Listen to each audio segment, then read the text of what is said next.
हो गए। आज सुनाता हूँ उसने इस्लाम के लिए क्या क्या किया है। सबसे पहले दुनिया की चोटी यानी अक़वाम मुत्तहिदा में सबके सामने कहा कि हमारे नबी पाक सल्लल्लाहु अलैहि वसल्लम की तौहीन मत करो। जब आप लोग उनकी शान में गुस्ताखी करते हो तो हमारा खून खौलता है और फिर मुसलमान आपे से बाहर होता है। जिसके बाद दुनिया ने देखा कि अरब मुमालिक भी जाग उठे।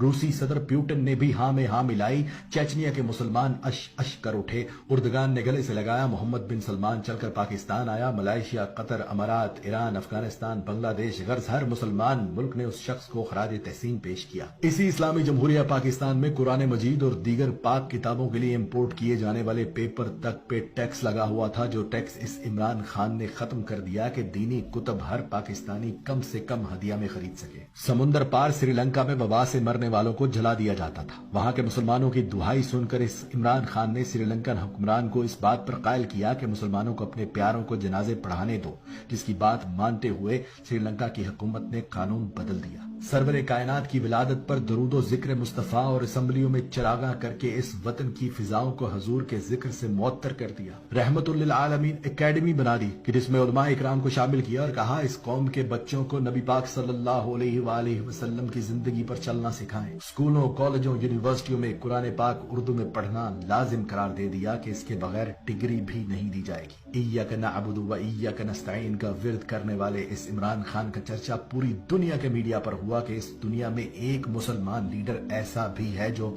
जब मदीना पहुंचता है तो ताजीम में मदीने की मिट्टी पर जूता तक नहीं पहनता। हाथों में तस्बीह, जुबान पर दुरूद पाक, जिस्म पर कौमी लिबास, पुरएतमाद चेहरा। जिस मुल्क भी गया रस्ते भी गवाही देने लगे कि कोई मुसलमान लीडर आया है। वाहिद लीडर जो इस्लाम के कानून को मानते हुए फौरन अदालत में पेश हुआ कि अगर हाकिम वक्त को भी काजी बुलाए तो काजी के सामने पेश होना है। भारत की तरफ से दोस्ती और तिजारत बढ़ाने का खत आया तो भारतीय मुनाफकत और दोहरे मयार पर यह कहकर इनकार कर दिया कि जब तक कश्मीरियों को उनका हक नहीं देते तुमसे तिजारत भी नहीं करूंगा। इसराइल ने फलस्तीन पर हमला किया तो रातों रात अपने वजीर खारजा को अमेरिका भेजा। हंगामी बुनियादों पर अक़वाम मुत्तहिदा का इजलास बुलाया और जंग बंदी करवाई और बगैर डरे उनके मुंह पर यह भी बोलकर आए कि तुम लोग डीप पॉकेट्स पर चलते हो यानी मुनाफिक हो। कौमी लिबास पर किसी ने पूछा कि आप शलवार कमीज ही क्यों पहनते हैं, तो उसने कहा दो वजूहात हैं कि अगर एक हुक्मरान ही कौमी लिबास न पहने तो उसकी अवाम कैसे कौमी लिबास को इज्जत देगी, और दूसरी ये कि कौमी लिबास मेरे अपने मुल्क का है,